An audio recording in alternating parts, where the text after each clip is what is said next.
Hi everybody, it's me, GhostCritic. Yes, I'm here at last. I may be a day late, but I do have a comic book review video for you. Since I was a day late, I thought I'd add a little bit of extra bonus material at the end for you. I hope you stick around to see that. This week I had 5 comics on my pull list. If you watch my video on Wednesday, you will know what they are already. So let's kick off with the first one. It's Animal Man issue 29. What a great jumping on point this would have made. Only this is the final issue. Yes, we've got Lemire doing the writing and doing pretty much most of the artwork here. And I kind of guessed that this was going to be more a subdued kind of ending. Lemire bringing the family, or what's left of the family, back together. He wraps up a few loose ends, ties them off. Obviously there's other little loose ends that don't really get addressed and probably may never do, which is a shame. The story is pretty much told from Maxine in this kind of fairy tale-esque storyline. And that very much suits Lemire's storytelling ability and to some extent his art style. However, it did kind of remind me of the end of Sweet Tooth, so it didn't have that impact that it might have for many of the rest of you. Loose ends. Okay, so obviously we're down a few totems in the red, and so our 2 characters, Socks and Shepherds, takes their place. They kind of transform into what I guess is their kind of true forms to start running the red. We have Maxine no more as the avatar of the red. All her powers have been pretty much used up in the last issue, and Buddy Baker has finally taken his place, as he always had been pre the New 52, as the true avatar of the red. We get a little bit between Ellen and Buddy. Ellen's still a bit of a nagger. She wasn't my favourite character within this series, unfortunately. It's the old "don't you bring your troubles to our door ever again, or it will be over," and you're just thinking, how many times has this woman said this? He's a superhero. Trouble is gonna come knocking. Come on. I did like it. It wasn't hugely impactful, but it was a nice sweet ending for the end of Animal Man. 10 grand issue 8 from Image came out this week. Straczynski still writing one damn good story. I'm not going to keep reiterating about the awful art. Joe is finally in hell, and we have our confrontation between him and brother James. And we find out, which we kind of knew, we'd had kind of little subtle links to it, that Joe may potentially be being used by some powers above, and nothing is ever as straightforward as it seems, and we kind of get that addressed through the history of brother James and how he came to be where he is now, what his kind of ultimate plan is. And like I said, the storytelling on this is really top notch. I really enjoyed the actual storytelling of this title, if not the art. However, we do get some nice glimpses and flashbacks of original artist Ben Templesmith in this issue, and it just proves, I mean, you've got pages opposite each other of both this C.P. Smith and Templesmith, and just having the 2 pages next to each other just shows how much more visceral and immersive and, you know, atmospheric Templesmith's artwork is on this title compared to C.P. Smith's, which just turns out to feel very flat and almost like kind of a photoshopped style. and which has let this title down as a whole. It's ramping up to, I guess, a conclusion. I've been told, I think the last issue of this is coming out in June, the last solicit for this, and then it will be no more. I did say pretty much month after month, I didn't see this title going much longer than this storyline. It looks like I was right. Okay, issue 29 of Batwoman. We all know my feelings on Batwoman at the moment since J.H. Williams III left. This is marginally better, but that really isn't saying a lot, seeing as this has been such a drudge and a bugbear to read for quite some issues. We have Kate visiting the therapist. Obviously that doesn't go down too well, and Kate just comes across as very belligerent and arrogant. The usual suspicions about visiting a therapist, so that really doesn't last very long. Kate goes and meets up with Maggie, and while there's kind of a little tiny bit of kind of friction there at the beginning, at the whole how her daughter met Kate in the middle of the night, all battered and bruised. This is kind of like inserted so we can get Kate to Arkham Asylum. Maggie has found a link between all these pieces of art that have been stolen from an artist that isn't very, you know, very well known, not very they're not very expensive items, they're not very rare, but obviously there's a link to them all. She's found out that the next piece of artwork is in Arkham Asylum, but for some reason hasn't made the link that the next piece of art is in the Kane family residence. So Kate rushes off to Arkham Asylum as Batwoman to lay wait for our Spider. It just, the way she has these battles, it just seems Batwoman is so ineffectual. She hasn't been this badass kind of part of the Bat family, even if she is on the outskirts, as she has been in previous storylines, and is not necessarily, you know, having her ass kicked all the time, but she certainly makes a lot more heavy work for herself than usual. The Spider has a few tricks up his sleeve. You're in Arkham Asylum, you've got lots of villains being locked up around you. What are you going to do as a distraction?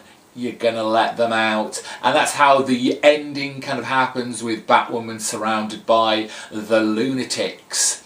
Ignore the cover, it's completely misleading. Under the spell of Nocturna.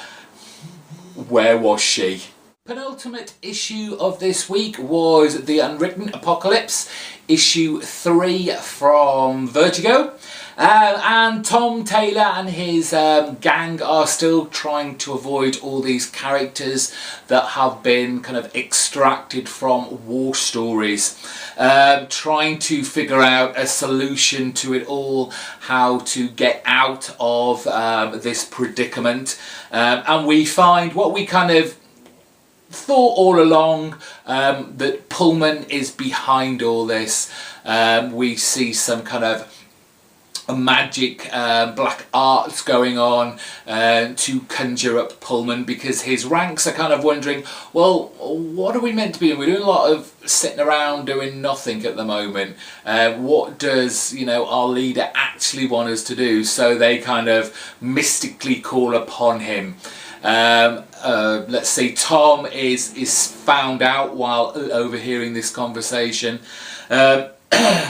And so it's another chase sequence, having all these kind of war characters chasing after our band, and we kind of see what Pullman is up to, and he's creating a canker. Now, we've seen the canker in the first volume very early on when Tom Taylor got transported to Nazi Germany. A canker in the unwritten world is basically a sick story, in that things are happening that shouldn't happen, causing a disease within the story, and breaking it down. This has an effect on Leviathan, our big whale that was that is still currently in its death throes from the last volume. Unfortunately, this canker is even worse because it's not just one story. You have this mashup of all different genres of war stories. So you have Nazis thrown in with orcs and dragons. You've got the tripods from War of the Worlds, which I thought was a fantastic shot.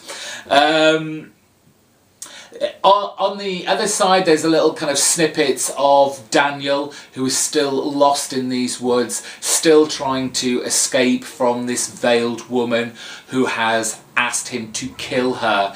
And it's kind of one of those, wherever he kind of runs to in the woods, he always ends up back in front of this veiled woman. And eventually, through just complete frustration, he kills her. And the lady transforms into something completely different and has plans for Daniel. I think Daniel is certainly going to be a big part of this Apocalypse storyline. Really enjoying the written as always. If you haven't been picking up Unwritten, go check out the trades. Probably by the time you finish the trades, this will no doubt have finished, and you can finish it off in trade 2. Great title. I just love the Unwritten. And finally, 5 Ghosts, issue 10, part 4 of our Coastline story. And giant crabs, ghostly apparitions with ominous messages, swashbuckling, savage beasts roaming the jungle. It's just a complete boys' adventure story, and I love it.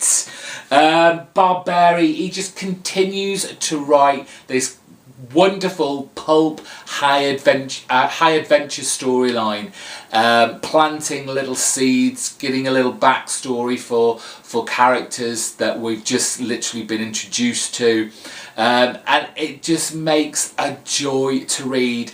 And Monaghan's artwork in here, so good. The double page spread with Fabian on his kind of makeshift raft is just fantastic. Really, if you haven't been picking up 5 Ghosts, or you kind of stopped when it was the mini-series before it got turned into an ongoing, check out the back issues. Go and look out for them. I'm sure a trade will come out once this storyline is ending. I think we've got a couple more issues to go, but I'm really enjoying them now on this kind of Lost almost like island. You kind of have this Lost TV show style of it. I'm also enjoying these kind of flashback scenes to explain where they got to, very much like the last issue, because we start off with the kind of shipwrecked on the beach of this island. They don't know where they are, and you kind of like wonder, well, how did that happen? And it kind of retells the story of how the ship crashed, sunk, and how, you know, time doesn't seem to run the same for different characters. A very intriguing kind of layered storyline, and I'm just loving 5 Ghosts.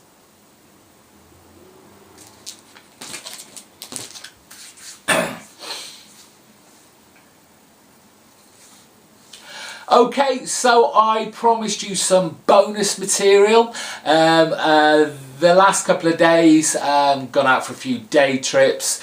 Always try and get to places I've not been before, and hopefully there's somewhere like a comic book store there as well. And we went to Hardingston this week and went to Niche Comics.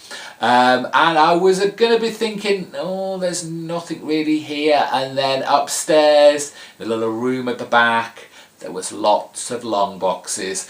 Nothing particularly old there, but there were certainly some interesting pickups. So here we go.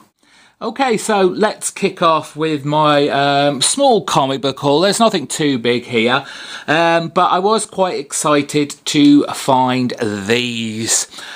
From Kitchen Sink Comics, a company that was founded back in 1970, which was kind of one of the leading or pioneering underground comics press.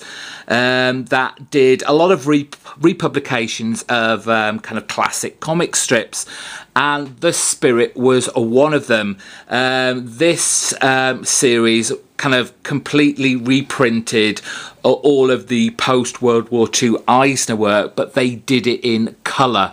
This kind of was appreciated by some people. Some people wanted the kind of old black and white versions, so it could kind of like stay true to its kind of 40s publications, but these were all like £1 each, and I just couldn't resist this huge run. So we had number 2, that's number 4, number 5, number 7. I got some cracking artwork on these, some great covers. Number 16. Be interesting, I haven't had this one out, but this is obviously a lot smaller and it's been kind of cut off there, so I'm not quite sure what's happened there, but we'll have a look once we get inside it. Number 17. That sticker unfortunately is on the comic, but we'll get that off. Number 18. Lots of kind of damsels in distress, UFOs. Number 24. Number 26. Well, Eisner just draws some very sexy ladies and manly men. Issue 28. Number 31. Number 33 with a beastie.